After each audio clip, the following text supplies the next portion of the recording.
good evening, and welcome to this week's episode of the Hearts of Men podcast, hosted by the Empower and Perspective community.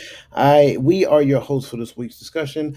I am Dwayne Dwyer, also known as the Mindset Coach. Right beside me, you have the Uncle Junior himself, the Unc with the Funk, also known as Mr. Garfield Martin. Below me, we have my good friend, Mr. Christopher McClellan, the host of Across the Table with Chris McClellan. He is still the angry guy trying to learn. And right beside him, you have poor man's Dr. Phil, Mr. Roland Walker, the man of many hats. Gentlemen, how are you doing on this fine Friday evening? I I'm well. I'm well. I'm well. I'm doing well, man. Doing well. Good. Ready. I'm doing better than some because I hear that rain and thunder outside. Oh, I'm inside. we got to Oh, get the that is sun party amazing on. sleeping weather. Yeah, but he in Texas. That weather can Ah, change quick. humid. Absolutely, absolutely. We're missing our brother, Mr. Gaddy, this evening. That's okay. He is actually doing his husband duties.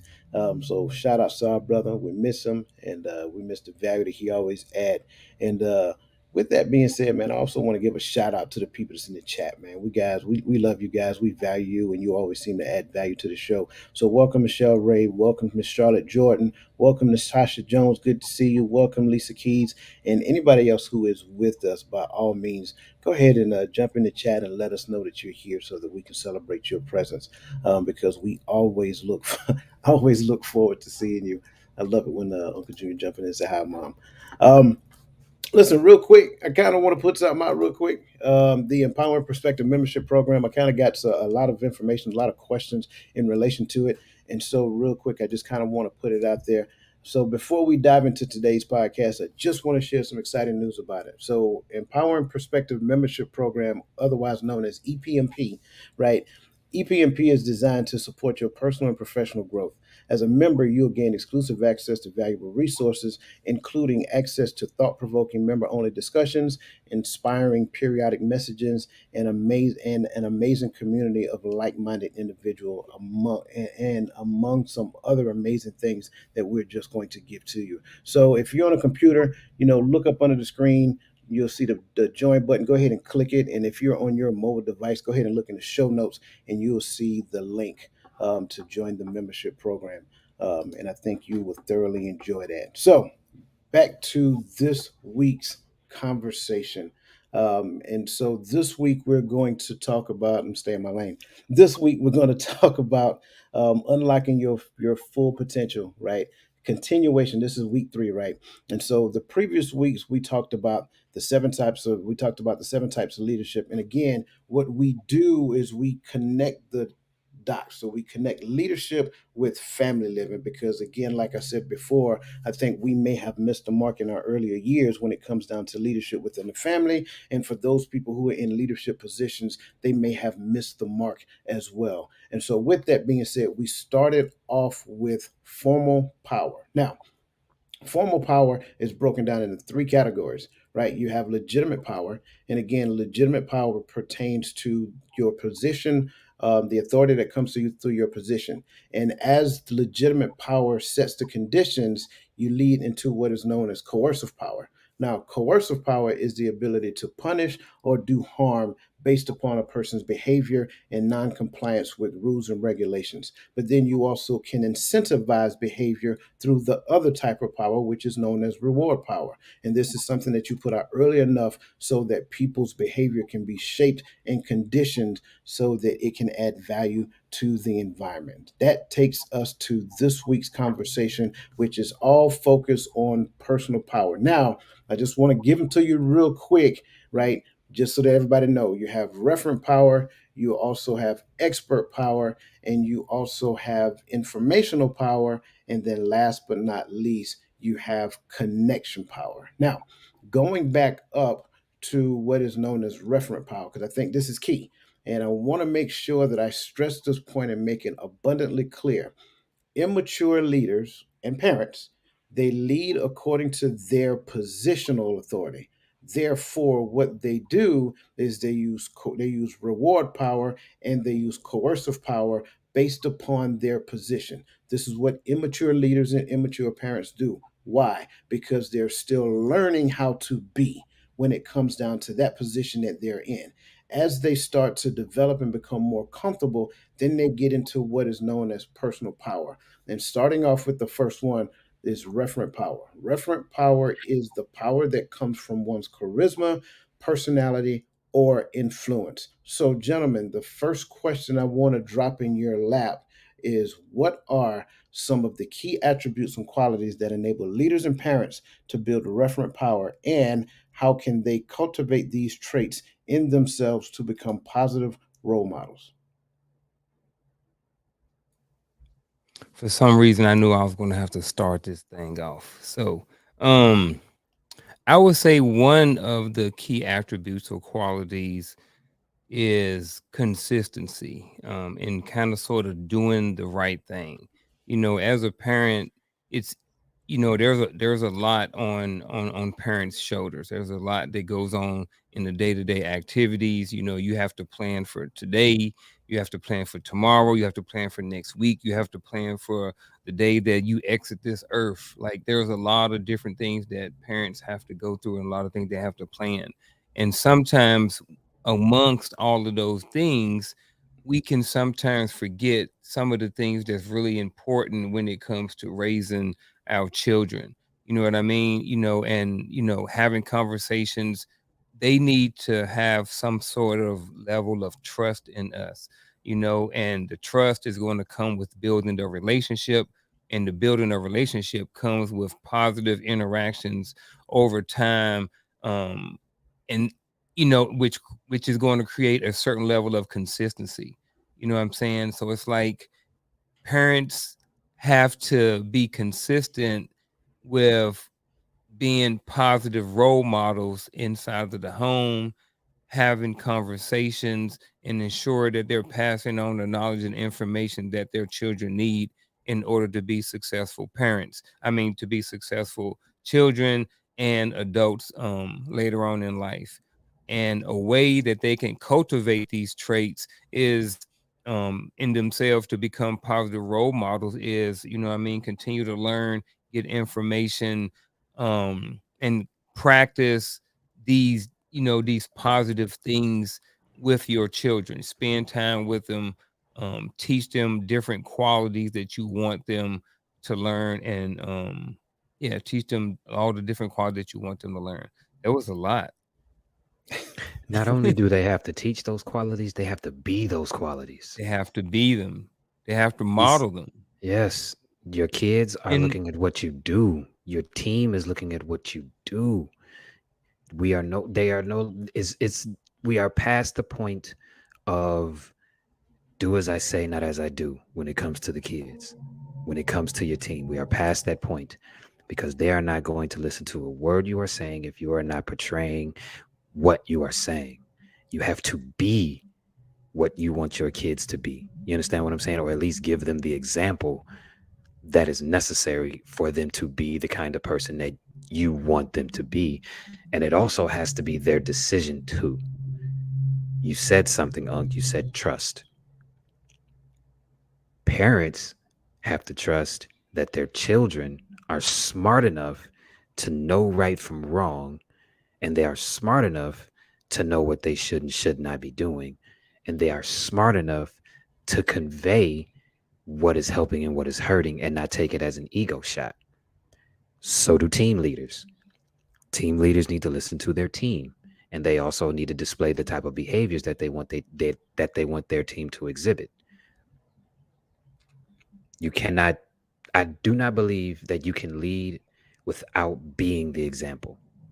And the team has to understand that the leader is not perfect. The leader is going to fall. The leader is going to mess up. Do not hold that against them because they are not perfect. You understand what I'm saying? So it's a trust thing, but goes from the trust goes both ways, but it's a different kind of trust when you're talking parent, child, team leader, team. The team leader has to trust the team to know that they can do what the job is laid out. The parent has to trust the child to know, like I said earlier, They know right from wrong. They know what to do and what not to do. And the other way around, the child needs to trust that the parent knows what they're talking about. The team needs to trust that the team leader kind of knows how the business is supposed to flow, how the plan is supposed to lay out, and that he or she can play to their strengths. So there is a trust, but it's a different type of trust when you're dealing with those two types of things.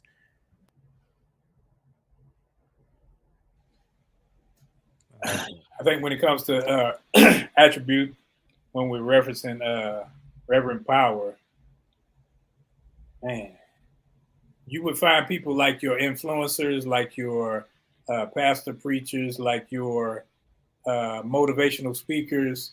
They have a sense of referent power because they have the ability to be empathetic as well as uplifting the people, so people feel comfortable telling them things or comfortable being in their space, and they make the people feel like they can do anything.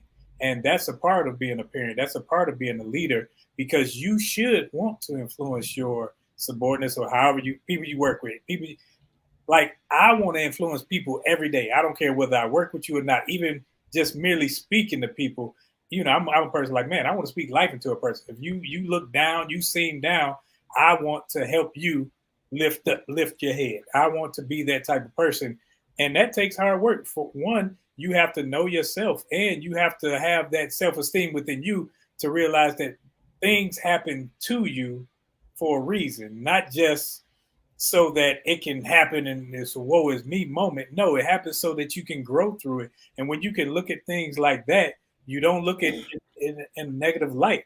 And I think that's one of the things that us as leaders and parents, we have to look at, because everyone goes through life, everyone. But who do you have in your corner that will help lift your head, that will help encourage you and tell you that it's going to get better? You need those people around and in your life, in your space, and you need to become one of them. Yeah. See, I love all what you guys are saying, but I think I kind of want to. I'm not pushing back on anything, but I want to make sure that we all understand that this is not just a flatline thing. I think sometimes what we have to say, and I started off by saying that I talked about the immature versus the mature. And Chris, you said it. You said, the team needs to understand that there's no such thing as a perfect leader. Well, unfortunately, when kids are young, they don't necessarily understand that their parents aren't perfect. You see what I'm saying? They just view them as their parents, perfect or non-perfect. That really doesn't matter in their mind. That's just their parents. So based upon what they see their parents do and the things that they display, that's what they experience, and that becomes their norm. I think when it comes down to it, we have to understand, and I'm going to talk about it from both perspectives. We have to understand that there's the immature side of a thing, and the immature side of a thing is where I am learning how to do, right? We talk about do a lot, but I'm learning how to do. So, in other words, I want to be in compliance with the rules and regulation. And so, compliance is one thing, and within the scope of compliance, that is just me making sure that from a worker's perspective, the team member's perspective, I am learning how to do my job according to my job description. Because at the end of the day, I just want my supervisor, my manager, or whatever to say, hey, Dwayne, good job. Right. So as a child, I am learning how to be compliant to the rules that my parents established for me. Because one of the things I would love for them to say, hey, Dwayne, son, good job. However, there's a transition that takes place, because you hear me talks about making sure parents make sure that they catch those gates that the children go through. There's a transition that takes place. And that transition that takes place is when they go from compliance to commitment. And once they transition over to commitment, now it's different, because they're not necessarily looking to make sure that they do a good job. They look at that particular point in time, they're looking to make sure that they embody the good job. They embody the vision that was shared with them from their leaders through the team, right? So, because the leaders cast vision, the subordinates adopt that vision and then make it their own. So they don't turn around and say, hey, Roland, we got to go do this because Uncle Junior said we got to do it. No, it's that, Roland, we got to go do this. That's just it.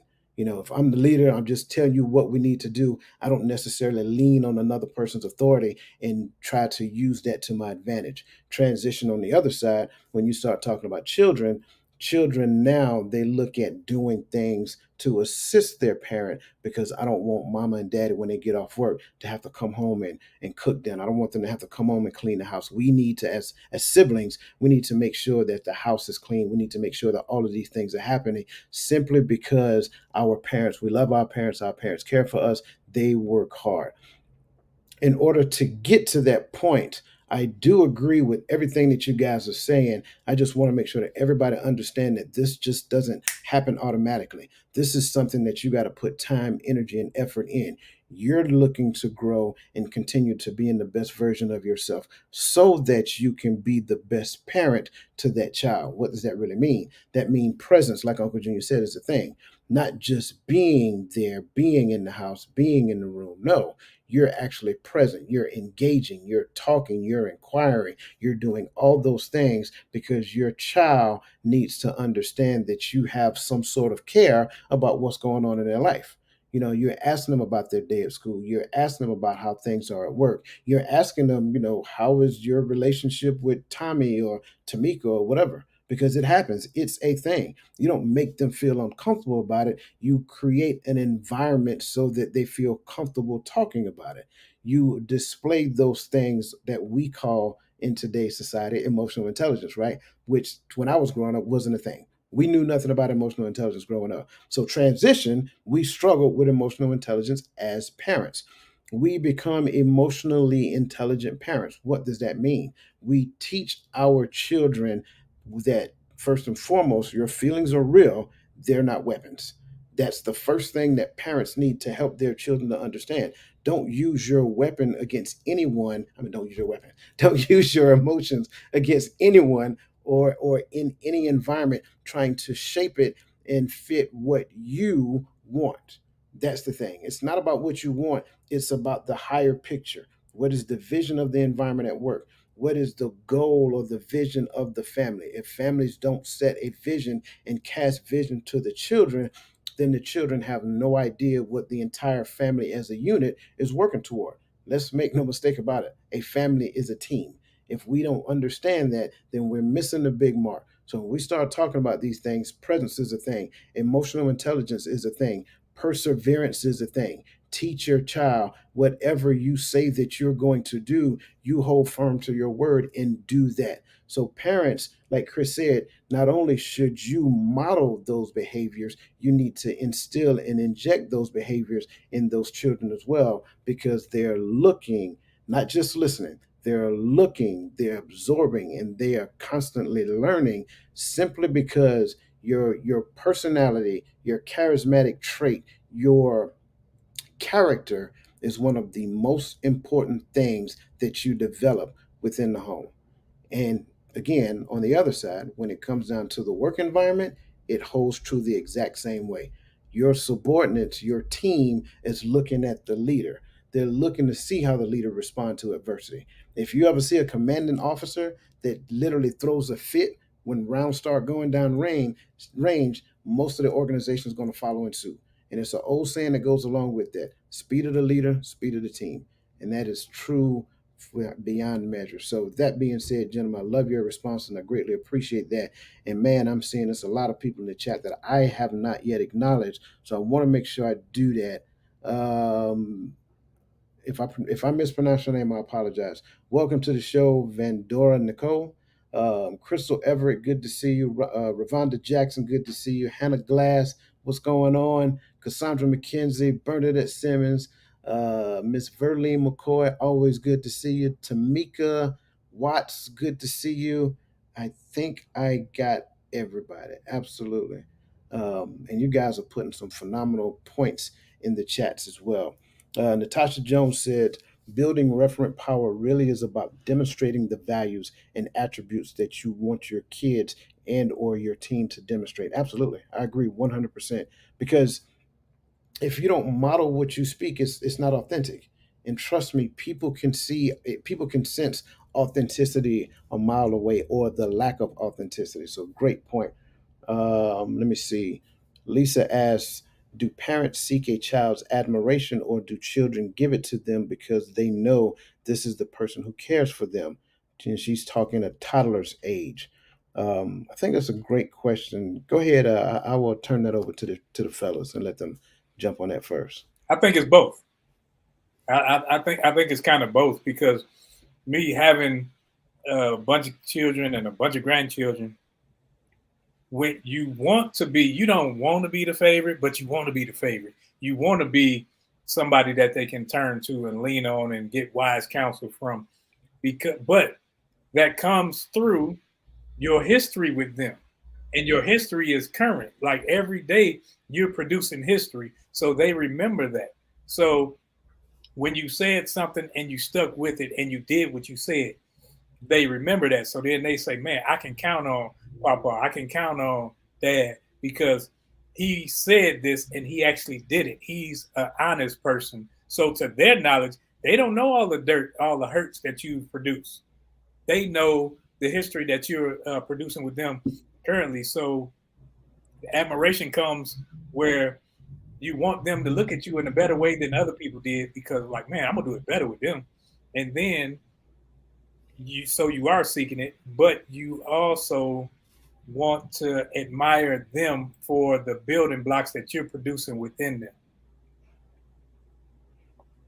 Yeah, I agree. I think it's both as well. I think, parents seek it, and I think children do as well. And I think it can be beneficial for both as long as it's not abused or manipulated.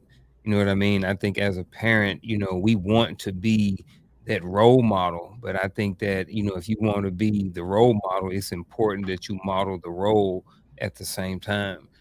So I think, I want like Roland said, like, you kind of sort of in the back of your mind, not that you're competing against another parent, but you do want your children to be able to come to you and talk to you about certain things and stuff like this. Not that you get jealous if they go to talk to somebody else. My thing is at the end of the day, do we get the information? You know what I'm saying? But it does feel good sometimes when they choose you to come and talk to you and stuff like that. And I think that, sometimes kids, what I mean, some of us who have siblings, sometimes we want to feel like, we are the favorite sometimes. You know what I'm saying? So, and I don't think there's anything wrong with that. I think, what I mean, when there's that mutual respect or there's that mutual that, people that underline where I kind of sort of want to be the favorite child and, the parent kind of sort of wants to be the favorite, the parent at the same time. I think it can work, like I said, to be beneficial for both because I think you can build trust there, you can build respect there, and you can, it can create a sense of wanting to do the right thing and wanting to respect the relationship and put that first. So I think it's both, even at a toddler's age. You should definitely start doing all of those things at a very young age because you do not want your child to grow up resenting you for not doing so. You do not want your child to grow up resenting you for not being the person that you were trying to turn that child into. You do not want that child to resent you for not holding to your word. They will grow to mistrust you, and then you will no longer have a relationship with that child. Yeah, I like that. I love everything you guys said, and I don't disagree. I'm just going to give a different perspective when it comes down to it. I think a parent does what they do, not necessarily seeking the admiration when it comes down to the child. I think they do what they do because, first and foremost, kind of like what I said previously, first and foremost, they do what they do out of sheer responsibility because they're learning how to be a parent. And I think as time progresses, they do what they do out of the desire to helping their child become the best version of an adult that they can be. I think admiration is something that just happened along in the process.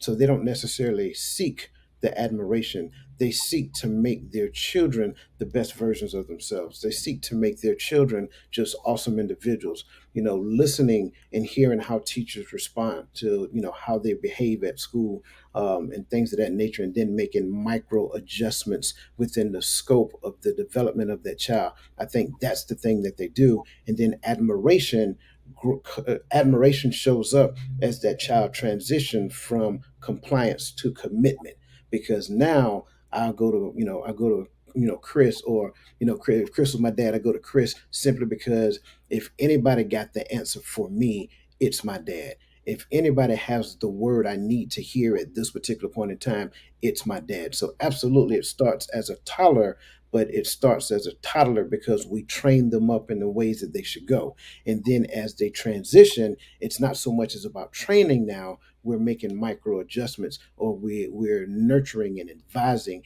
and doing those things because they're mature individuals at this point. And then admiration just happens. So seeking it, I wouldn't necessarily say that, but it's just part of the process. And you guys, I know you guys have experienced it, especially in the Army.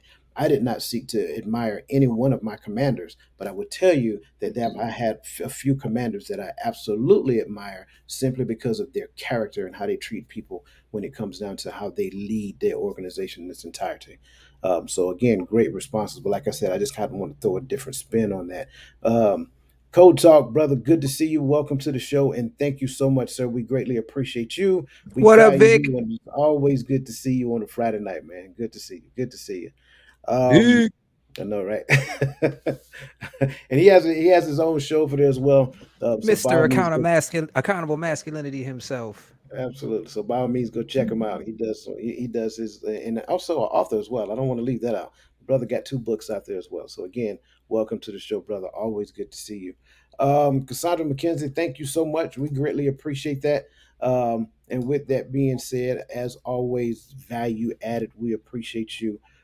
So continue to move forward because I want to get as far along as we possibly can on this conversation because again, I think we're uncovering some things tonight. So we're going to move into expert power now because I think most people, most of us have a good understanding of referent power. So expert power again, which is the power that comes from one's knowledge, skills, or expertise. So the first question under expert power is, what are some ethical considerations that may arise when leaders and parents exercise expert power?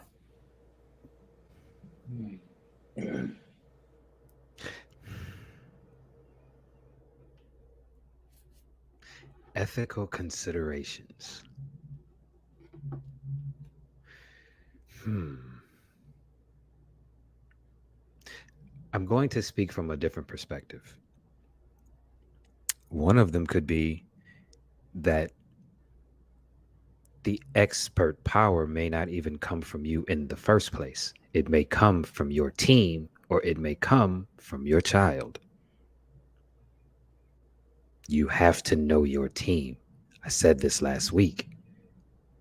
As a leader, you must understand that you are not the smartest person in the room. You must rely on your team. Your team probably has some insight that you do not know, especially especially if you're watching from a distance and your team is in the field. They may have some things that they can come back to you and say, okay, I know you said this, but this works out better. Maybe we can implement this and see how this works out for the team. I do not know as far as being a parent because I am not one. I can only say that, again, it would kind of flow the same way. Your child is in the field, so your child may have some knowledge that you do not have. Parents must understand that they are from a different era than your child. So your child has insight that you do not have because they are living in it. You are just watching because you have already lived it, because you have already been a child. Now you are in a different role. May help to listen to your child every once in a while. It does not mean that he is questioning your power. Get out of your. I'm not doing that tonight. It does not mean that your child is questioning you as an adult. It means that your child has insight about the current society that they are living in that you do not have. So you might need to change a few things. You cannot raise your child the way that you were raised. It cannot happen because there are two different eras. That is a, I think I said this last week and we all agreed. That boils down to adaptability. Parents must adapt, leaders must adapt. And it is not about you, it is about your team and it is about your child. That is it.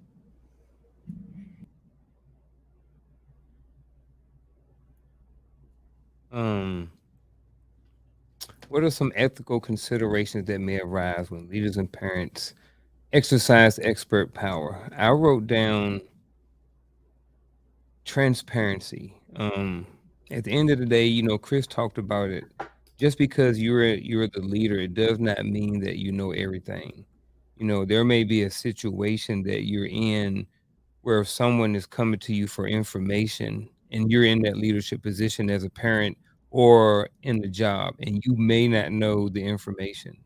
You know what I mean? And it is unethical to put that person in a situation just because of your ego or because you really don't know something, but you hold a certain position, so there have been people who, because they're in a certain position, they haven't done everything ethical. There are teachers who have been inappropriate with students. You know what I'm saying? So um I think that when it comes to being a leader, you have to be transparent. If you don't know something, I think it's a way that you can address it and let the team under you or the children under you know that you don't know something. Get back to them, get the information, and then maybe you have to address it then. But like I said, some of the ethical considerations with it is transparency. And if, you know, that information, like, you can only, if you don't know something, it's okay to say that you don't know something, because like I said, I think it can cause a lot of problems when people just are going just based off of their rank or, just because they're in a certain position. I think ethical consideration could be legalities, whether or not it's something is legal. Because when we were still in the military, and Colorado and Washington State said marijuana is legal, so you had people at Fort Lewis and Fort Carson saying, "Well, I can smoke because it's legal here. It's legal for them. You don't fall under them." So ethical consideration is, I can't say it's okay for you to do something that's still illegal for you to do simply because it's legal on the outside. So as a leader, I still got to stand on the book.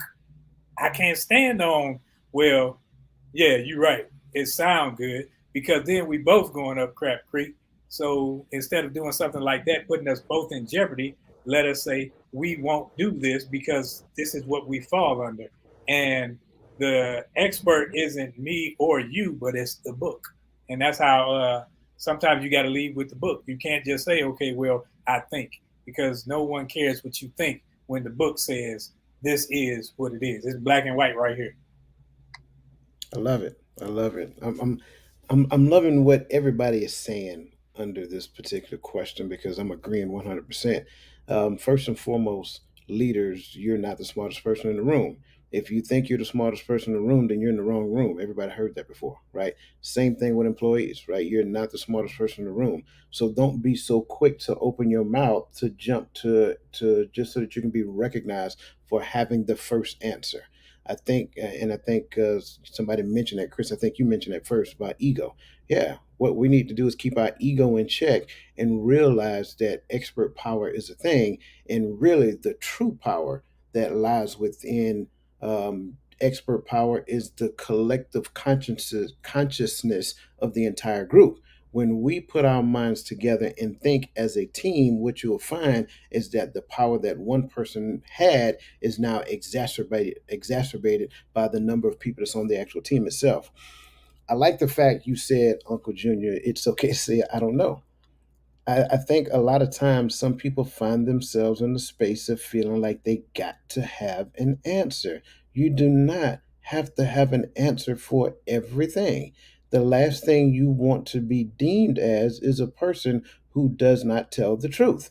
So making stuff up, just because you graduated from MSU, hopefully that's Michigan State University and not making stuff up university, right? So you have to understand that you don't have to just say something for the sake of saying something. Sometimes it's okay to be quiet and say, you know what, Uncle Junior, or you know what, son, I don't know, but if you give me a minute, I'll find it for you. And let's chair this for now. And let's have this conversation at a later point in time.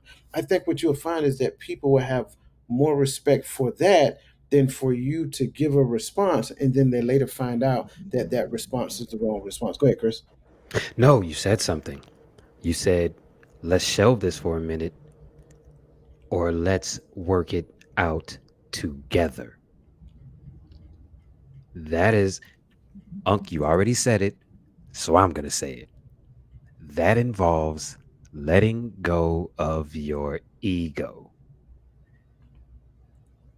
Power and ego sometimes are viewed as synonymous. Because I have this power, my ego is telling me that I can do this just because I have this power, especially if you have power over people. Not understanding that without those people, you have no power. Work with your people. Have a conversation with your child and understand where your child is coming from instead of taking everything that they say that is against what you told them, or the fact that they have a rebuttal that actually makes sense to what you told them as a blow to your fragile ego. I said I wasn't going to do this tonight. It's Cinco de Mayo. Everybody is celebrating. I said I wasn't going to do this tonight. So I'm chilling. Not Cinco de Mayo. I love it. I love it. But yeah, absolutely. We have to understand that again, and I have to go back to it. Right? It's okay to say I don't know. It's okay to get to the point of saying that, hey, let's kind of do this, or like Chris just said, say, you know what? I tell you what, you research it, and then let's then bring it back to the table, and then we'll sit down and discuss it. That is a great teaching point. There's nothing wrong with telling your child or telling your subordinate to go research a thing because I don't know, right? And then once you find that, let's sit down and talk about it and see how we can actually implement it based upon your input. Let's compare notes. Absolutely. Absolutely. That is a great point.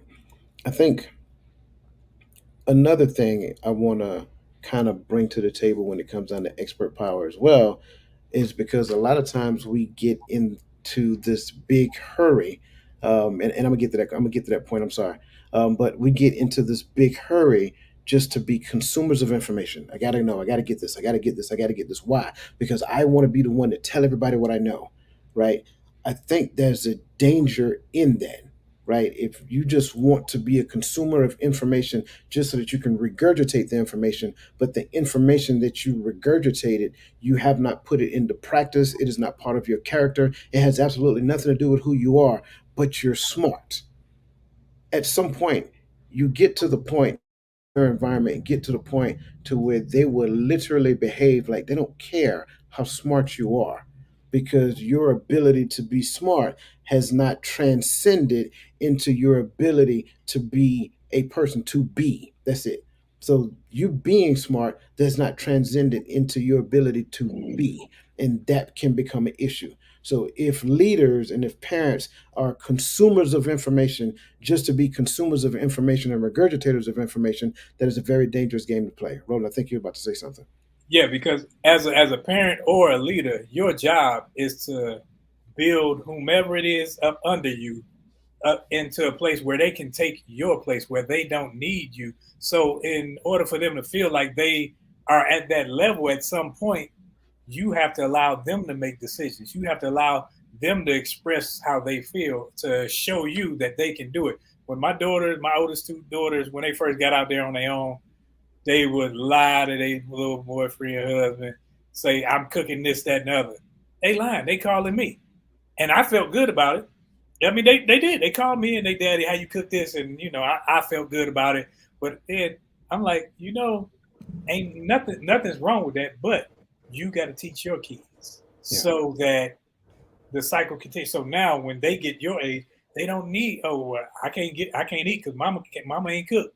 Daddy ain't cooked. So leaders, if something happens, I was always taught one monkey not call nobody no monkeys, but one monkey don't stop no show. One monkey don't stop no show. Yeah. So if you go down, King George. somebody has to step in your place. Somebody has to make it move.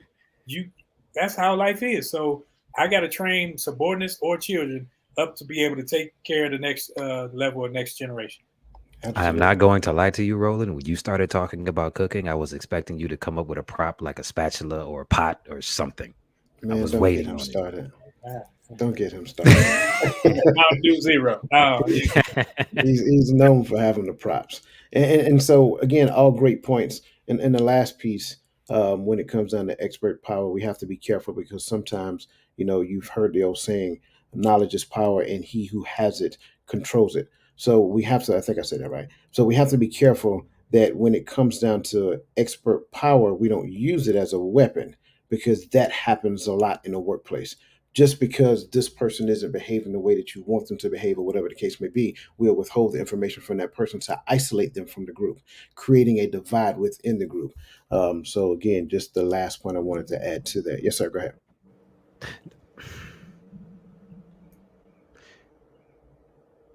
I'm going to bring this back to martial arts. I said this before. I have yet to go to a dojo where a martial artist or a sensei or a sifu has ever held a student back. They do not say get on my level. They say surpass me. Coach, you say this all the time. Parents, your ceiling should be your child's floor. I believe that that can translate into the work environment too. You should want your subordinates or the people under you to get promoted or maybe take your spot or maybe get a spot higher than you because that means you taught them well. That is something that you should be proud of. But instead, ego gets in the way. And instead of raising them to the status that you taught them to be, you clip them at the knees to keep your status.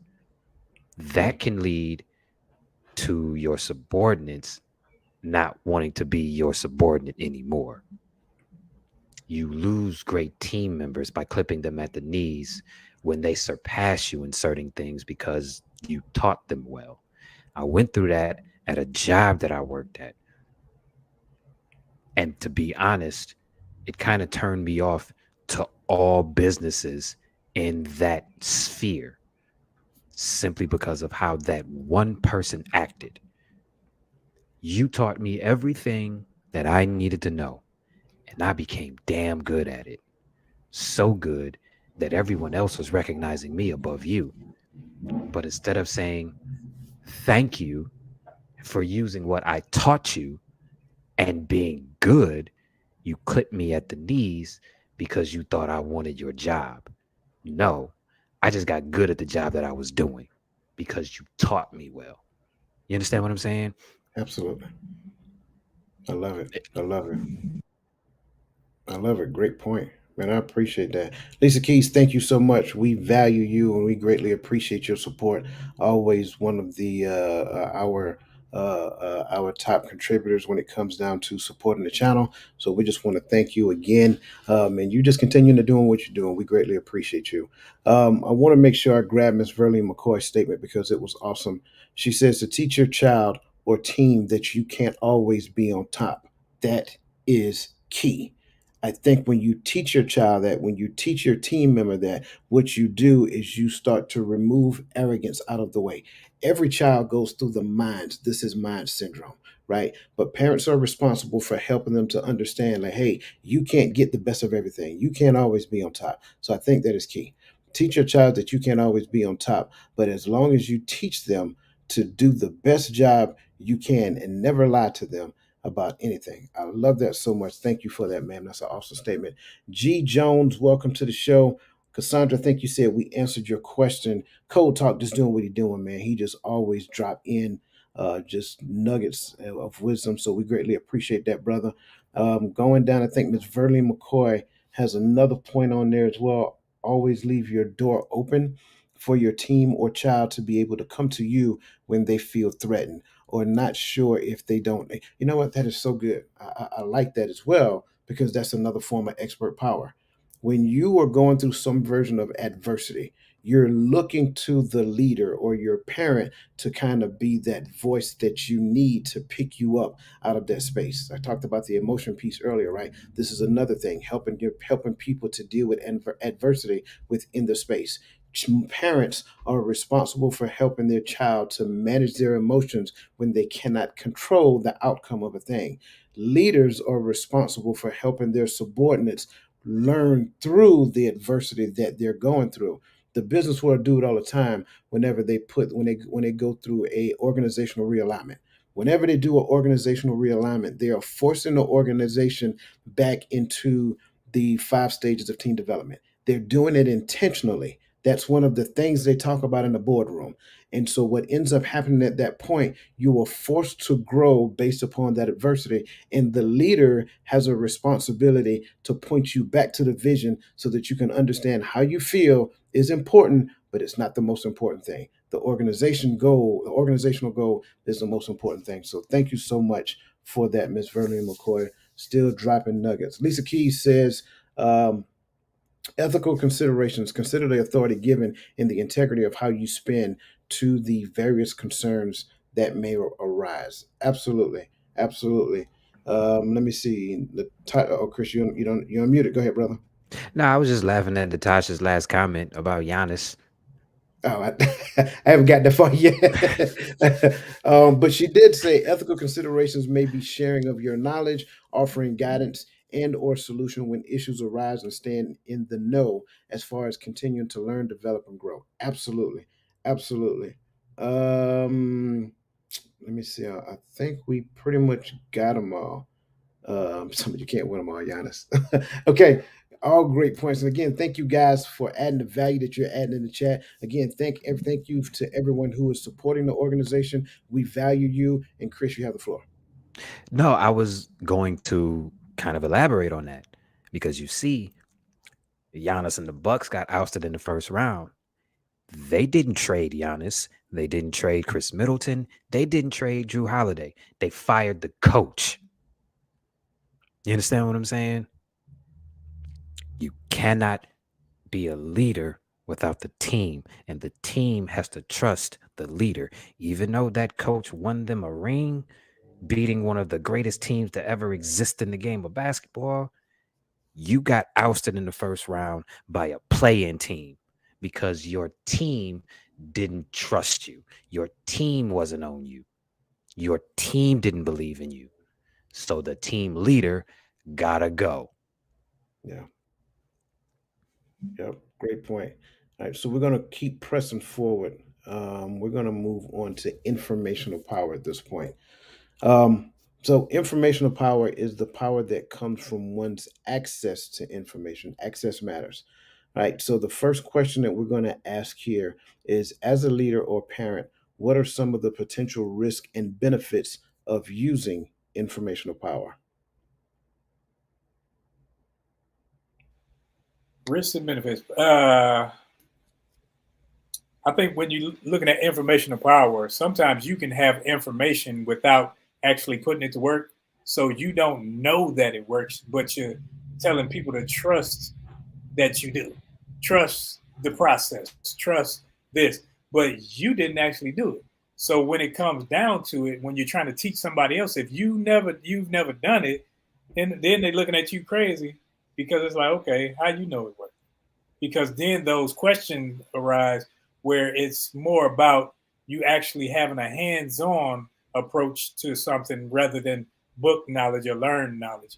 And when it comes to business, when I was an instructor writer in San Antonio, I would teach the soldiers how to do certain tasks.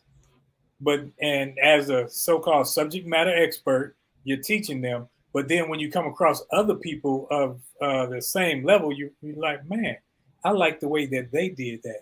It's different than what you did, and it may have a different step, 1 or 2 steps, or less.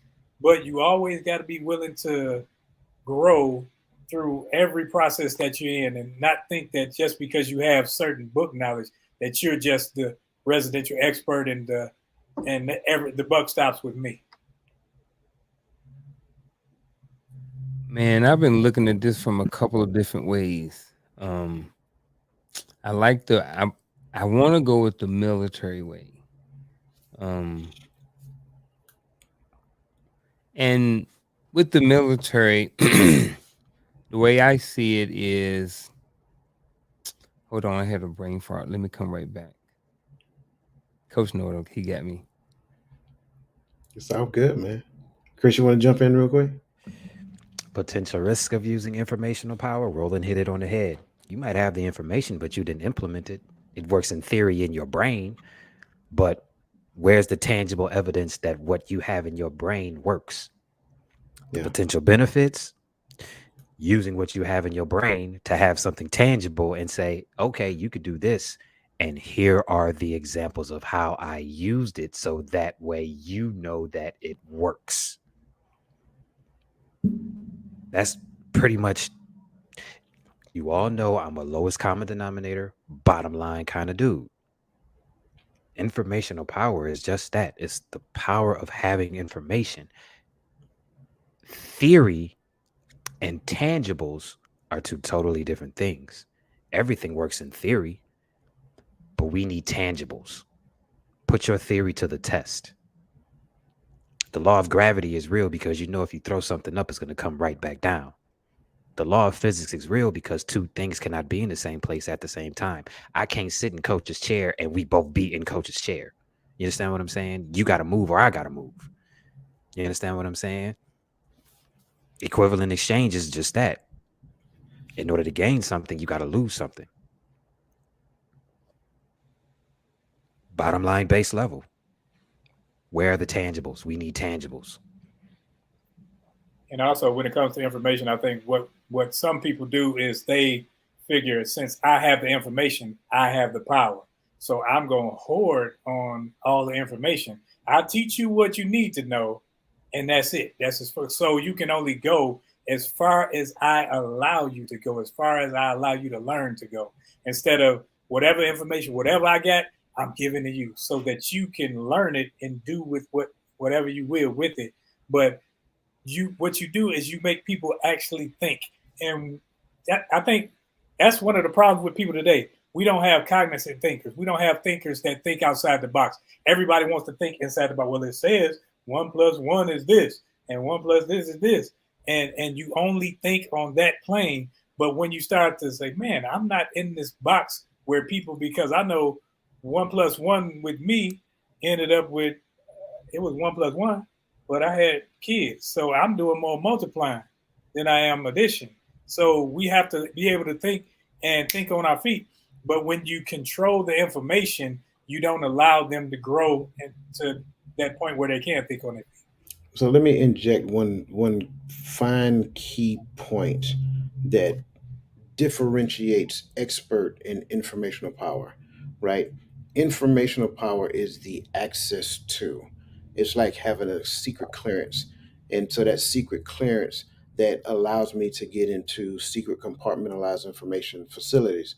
I have the access to the information. It doesn't mean that I know it all. I have the access to it. So because of that, that actually has it to the point to where I have power because of that. So I want to make sure I'm injecting that in because I want to make sure we're clear. I think when it comes down to the internet is a conglomerate of power, but there are certain hubs that gives you access to. Google is one of them. YouTube is another. TikTok is another. And because of said access, some people don't necessarily like it. Simply because you have access to a plethora of information. Only thing you got to come on here, only thing you got to do is come on here and type in, you know, how to, in fact, just I did it today. I was just joking around, spending some time. Me and my mother was laughing at it, right? Just type in cat slap videos. And you're gonna have like a bunch of cat videos, cats just slapping people, slapping things, and all kinds of stuff like that. So when it comes down to it, informational power is all about access to information, right now YouTube is really like cornering the market on it, because you can literally get a degree on YouTube, right? So that's the key. And so through that, what people have found that YouTube is a very powerful platform. You probably remember back, or not, maybe like 2 3 years ago, where Facebook had to go through like a trial because of certain information and things of that nature. So that's what we're talking about in essence. The thing I would inject to this is that when it comes down to informational power, the risks is overload.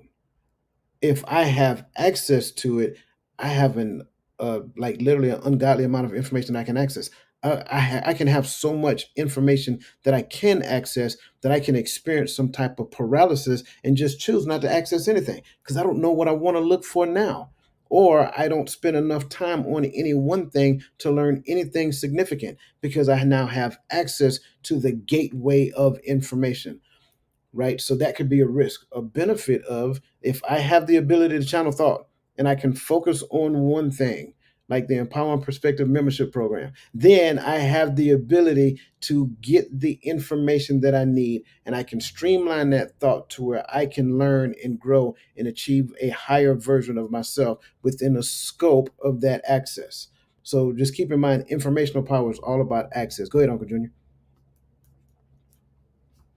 I got nothing. I'm sorry, man. I apologize. No, it was not you. It's not you. All right, very well. It was you just came across so smooth when you said you got nothing though. Yeah. So yeah, and again, I appreciate everybody's input, and again, what you said was definitely value added. I want to make sure I touch on some points before I move on. Natasha, she talked about the risk of informational power is having the information used against you. Key point, key point, because access is key. If I do not allow you access to it, then you can't benefit from it. Now, I know that can open up a whole nother conversation, but again, trust me when I tell you that is a key point, and I'm glad you brought that to the table, Natasha. And for everybody who's hearing that, I want you to kind of marinate on that. What information did you not have access to growing up? What information did you not have access to in your community? What information do you not have access to now? Right now, then after you understand that, what can you do to gain access? Because when you gain access, now you can be kind of like a reservoir of information to other people as well. So I think that's a good point. Thank you, Natasha, for bringing that to the table. She says benefits of informational power is having knowledge and the information to make better decisions. Absolutely, I agree. Lisa Keys says informational power can leave the individual uninformed, lacking necessary knowledge. Yep, absolutely. She hit the nail on the head. Um, Gold Talk says sign an NDA. A non-disclosure agreement for those who don't understand what an NDA is. Not trying to insult anybody, but just want to make sure that everybody's clear on acronyms because we use acronyms all the time. Okay, the next question I want to get to is how can leaders and parents effectively use this type of power to educate and empower others while still promoting independent thinking and decision making? I think I live life in a be no do uh, format, where first of all I have to be whatever I'm trying to teach you to become, and I have to know about it, and I'm teaching you so that you will know it, so that you can become it and know it, and then while I'm doing it, you're watching me, and as you watch, you learn, you grow, and you develop your own style of doing it. You don't have to do it my way. I'm just showing you merely a way to do it to get it done that actually gets it done. You may streamline the process and make it easier, and you can come back and teach me. Hey, dad. Hey, boss. Hey, whatever. You can teach me. Hey, it works a little easier if you do it this way. And then we're both learning and we're both continuing to grow. I like that.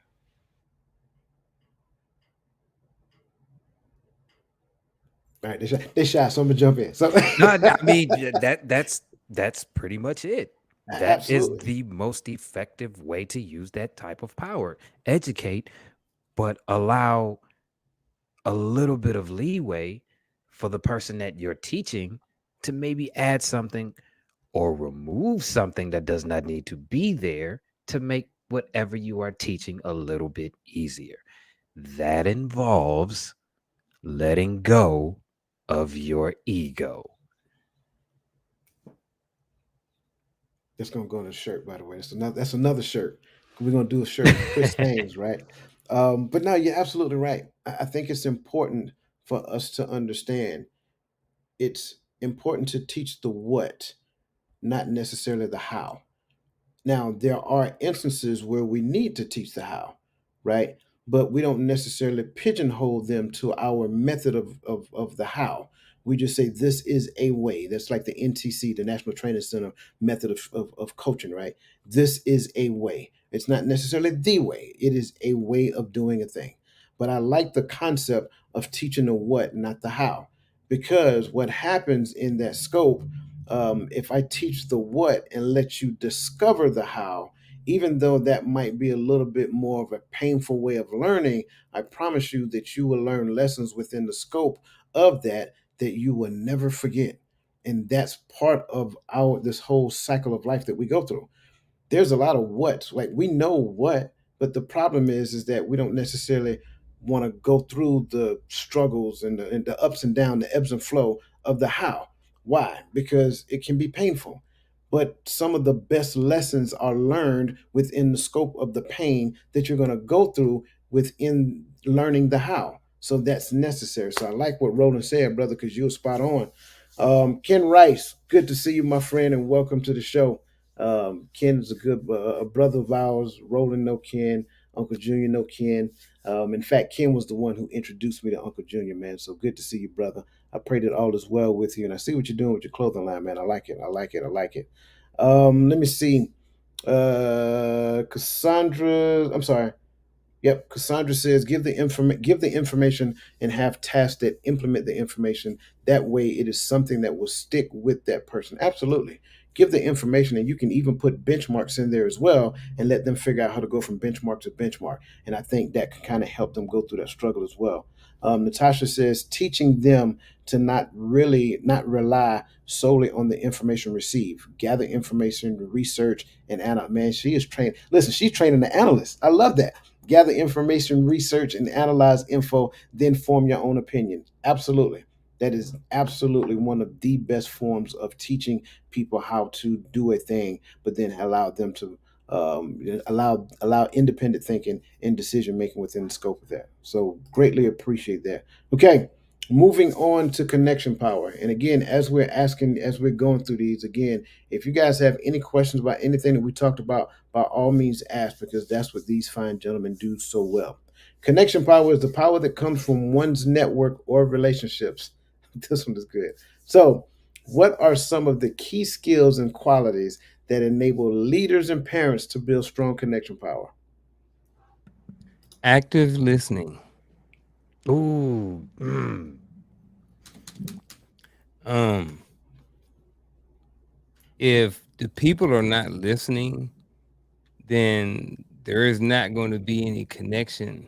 There's not going to be any trust. There's not going to be anything there. There, and in many cases, the relationships or the organization won't be effective. You know, Chris has pointed out numerous times how important it is for both parties, the subordinate and the leader and the subordinate, both to play a part in the communication piece. What I mean, listening to each other, getting the ego out of the way, and focusing on the goal and or the mission or the children or the family, if we're talking about that sense. So it's I mean, if you can have effective communication, then you're going to be or active listening or effective communication, because if you're not actively listening, then you're not going to have effective communication. So you're not going to be able to get your point across. You're not going to be able to get the information across to your subordinates that they need to know, and vice versa. If you're not actively listening, if you're listening to respond, if you're listening to whatever, if your ego is in the way, or if you're just you need not to be being right. present or not being in the moment, You know what I mean? So I think that right there can really affect the overall ability to build a strong connecting power. Hmm. I like it. I believe this is one of Jordan Peterson's 12 rules to life. Always listen to people as if they have something that they can teach you, because you do not know everything. You all said this a bunch of times all through his show. If you are the smartest person in the room, you are in the wrong room. Once you stop learning, you are dead.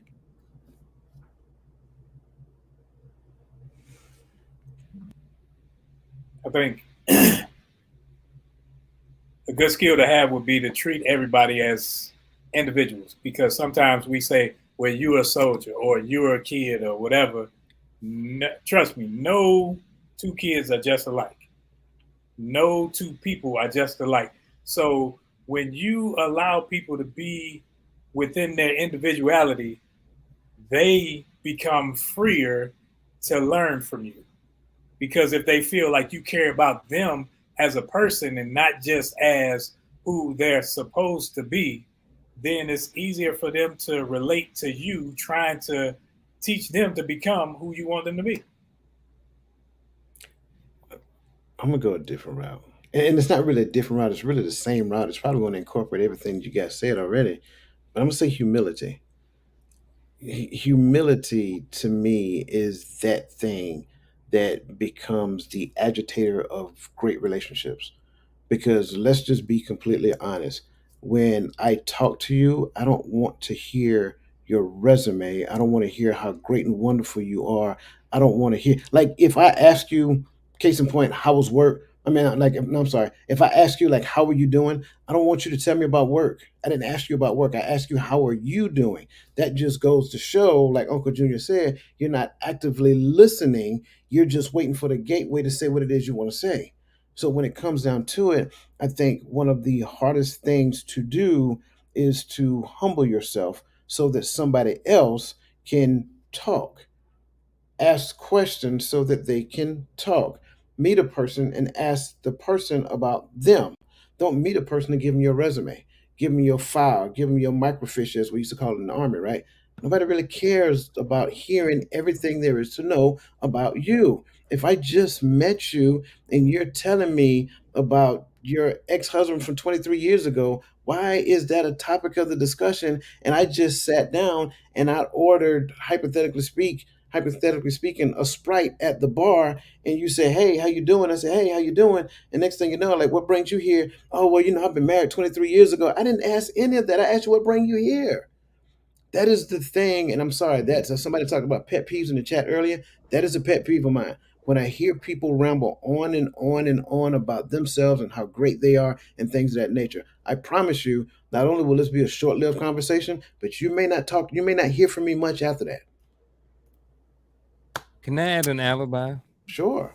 All right, I want to pull outside um, and go a little bit, I guess, outside of active listening. So if you go up one level, then that involves communication. You know, active listening is just one part of communication. So I just want to speak on communication in general. Because communication involves so many different things, I think that it's important that communication and building communication skills are vital to building a strong connection. You know, because it's, you know, body language, it's tone of voice, it's inflection, it's eye movements, it's so many different things that go into communication that, you know, to simply say just, you know, active listening would be a disservice to how important overall communication is in general.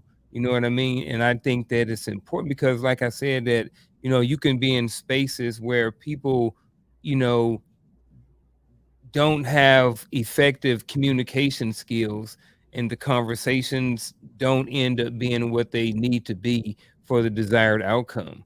You know, whether it's one-on-one relationship with a subordinate, you're trying to counsel a soldier, or you're trying to talk to a subordinate about something, or and the message gets misunderstood, or it's not clear, it's not understood. So just overall communication in general are some definitely some key skills that need to be worked on in order to build strong connecting power. I like it. I believe Lisa Keys said it already in the chat.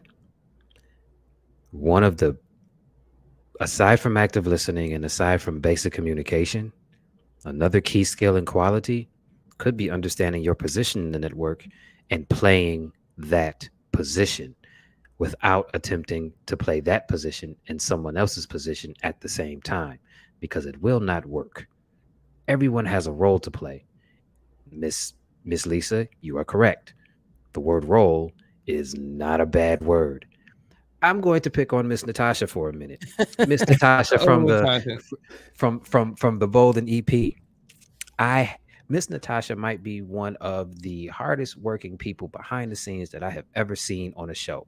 But I have never seen her actually on a show trying to be a host or attempting to outdo the host. She has a position and she plays it extremely well, allowing that channel to flow the way that it does. That right there, in a nutshell, might be the most important thing that you can do in a network, aside from not being a siphon and taking from the network and actually adding to it. You have a position to play it, because your position is important, just like the network's position is important. And you wouldn't be in the network if you didn't know how to play that position in the first place. And I think to that point, if I just want to add to what you're saying, and I agree with you 100%, I think that is the perfect example of humility. Like she lifts up Mr. TMI, she lifts up the network. She doesn't want to be in the center. She doesn't want to be in the spotlight. She don't want to be the center stage. She's not saying, well, what about me? What about me? What about me? That's the point that I'm getting at. And when you start looking at leaders and parents who do that, like I think it's like for me, it's like taking your fingernails and going across a blackboard. Like a parent, imagine a parent raising a child just so that they can receive the accolades for raising a child. No, that's not how it works. Imagine a parent raising a child and trying to live vicariously through the accolades of that child and what they're achieving as they're growing up. Imagine a leader who actually does not uplift the team, that does not inspire a team, that has no desire to learn anything about the team members, right? But again, it's all about them. And so when you look at it from that perspective, that's exactly what I'm talking about with the whole humility thing. I think humility is one of the biggest things that we can actually do. And to Uncle Junior's point, that incorporates the effective means of communication. It incorporates the way that we respond to certain things and incorporate questioning and asking people questions that actually put them in positions. Oh, yeah, by the way, it's not a bad thing to put a person in a position so that they can receive the accolades for it. You set them up for success. That's what good leaders do. That's what good parents do. So, man, shout out to you, Natasha. Again, we see your work over there. And again, it's one of the reasons why we know that you're an awesome person. Plus, you always come over here and add value. So we appreciate that as well. Um, Man, we got to get to this last point, this last question, because we're running low on time. Um, how can leaders and parents cultivate these traits in themselves to establish positive, supportive relationships with others and promote healthy social and emotional development? We say it and we have said it all through the show. Let go of your ego. That would change the game. Let go of your ego. You are not the smartest person in the room. To be real, you are not the most important person in the room. The group is important. Your child is important. Your team is important. Humble yourselves.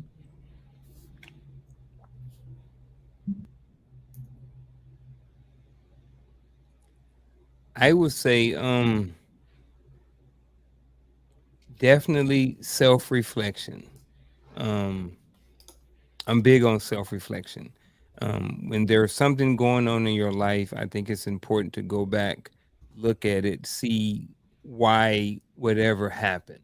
So, as a parent, sometimes that's how we get better. Sometimes we get better by hiring coaches. Sometimes we hire mentors. Mindset coach description. different things like that. So we talk to Big Mama, we talk to Unc, we talk to, Pop Pop, we talk to all of these different people. Sometimes we can get the information ourselves. Nothing wrong with getting information from other people. But sometimes you can't sometimes things just need to be birthed from within. And I think sometimes when you go back and you self-reflect and you look at why X, Y, or Z happened, why the conversation with your child went left. You know what I mean? Why did that happen? Was it something that I said? Was it my tone of voice? Was it my inflection? Was it my aggressive posture? What caused me and my child to go through that and have that disagreement? And then you go back, you reflect, and then maybe once you come up with a solution or kind of sort of what happened or what went wrong in the relationship, you go back to that child or that subordinate, you have the conversation. You say, hey, look, I messed up right here, or you messed up, or whatever it is you work it out. It's not about pointing fingers. It's about getting to a healthy solution to whatever went on. Not saying that everything has to be bad. It could be good things as well. But just saying, you have the conversation and you try to figure out what's the best solution going forward. How can we avoid, some of the things that may have happened? So definitely self-reflection can promote healthy social and emotional development. Oh man. And I think with the humility, with the self reflection, I think we all should try to take, whenever we're leading, we always want to think that, okay, let me teach on the lowest level so that, because sometimes some people can teach or act so heavenly minded that they're no earthly good, or be so high minded or whatever it is. It's like, no, I don't need that. I need you down here.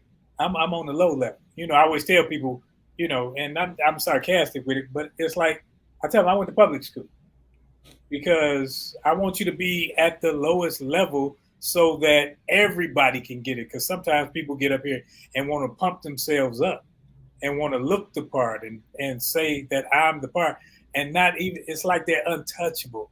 Not everybody can be touched. And when they feel they can't touch you, it's like, okay, I'll listen to a certain extent, but I'm not following you because I don't know that when you fall, you can get back up, because I can tell you how I fail. I can tell you how I failed in life, how I failed in this and that, and I can show you my steps to rectify those situations and being a real touchable person.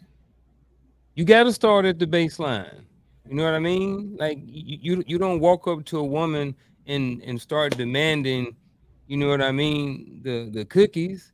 You know what I mean? There's a courting process that goes into it. I'm just saying. It's called Just a the stalk. same thing with any relationship. Do we You know have what I time to mean? go into that? No, we don't. I didn't think so. I did not think so. No, we're not. Yeah. Oh my It's a God. process. I get it. Chris, what you got, bro? I'm sorry, you already did your Uncle Junior said yours already. Hmm. So I would just, I got a little flustered. I'm sorry. Um, so you know what? To me, it's a simple thing. And I mentioned it earlier that organizations go through, and it's something that we must go through as well. And it's change management. We got to go through a process of learning, unlearning, and relearning. Right? You have learned some things in your past that is not so good, and you have been practicing them your entire life. So Uncle Junior said it. You got to self reflect. Once you self reflect, you got to identify the things that you need to change within your life. Then you have to learn how to not only change those things, but what does that new change look like? Then you have to practice it. And practicing that thing gets you to the point to where you start to replace the old habit with the new habit. It's not a short process. It's not a pill you can take. I promise you, you can't just take a shower and come out there brand new. It doesn't work that way. It's going to be a time consuming process. You're going to learn a lot about yourself. It's going to be some pain that's going to be involved in it. It's a humbling experience, and you may cry. Get over it. It happens. Everybody did it. Everybody experienced it. And guess what? We're not finished yet. As long as we live this thing that we call life, we're going to have to go through that over and over and over and over again. Or just choose complacency and accept what you got. That's just it. Those are the only two options. That's just it. So that being said, wonderful conversation, gentlemen. Listen, Greatly appreciate you guys in the chat. We got to the point where we started to get pressed for time, so I don't want you to think that I didn't see your information. Ms. Verlene McCoy, Natasha, Cassandra, Michelle Ray, you guys were adding value. I just got too pressed with time because I want to honor your time. So we're going to go ahead and move into the final thoughts. And with that being said, we're going to start off with the young gun, Mr. Get out your ego and move. Get out the way, right? That was my final thought. Seriously, this has been a nice series. This has been a nice series. This has been a very informative series because we have properly defined power, the versions of power, and how to use them correctly. All of these shows that we have been on, everything that we have talked about, all revolves around a couple of things: letting go of your ego and being humble, and also being honest with yourself and understanding that there are things that you do not know that you do not know. Always be in the learning phase. That is my final thought.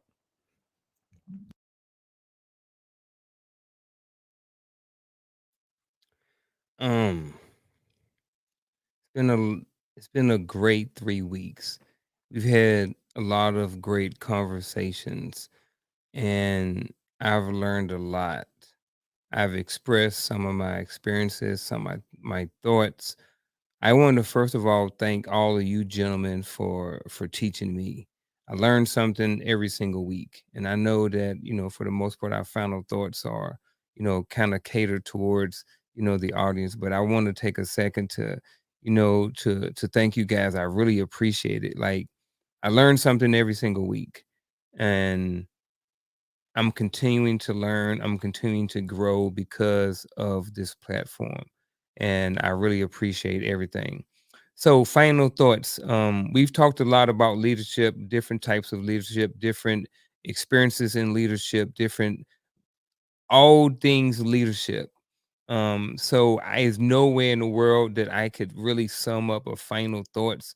First of all, go back and check out the other two videos. Um, Go back and check out the other two videos. But here's my final thought for real this time. I know Coach probably laughing in the background or smiling or something like that. But like I said, we talked about a whole bunch of different types of leadership. Leadership has a bunch of different layers. In order to be effective at leadership, you need to learn. You need to learn from people that are above you, and you need to learn from people that are below you. You need to learn from people that are the left of you. You need to learn from your experiences. You need to learn from other people's experiences. Once you have learned, you're going to have to continue to learn, and you soak in the information that you need, and then you pour out the information that your subordinates and you or that your children need in order so they can grow and to flourish. So continue to always be open minded, be willing to learn, be willing to get more information so that you can be a better effective person, which will in return make you a better effective leader.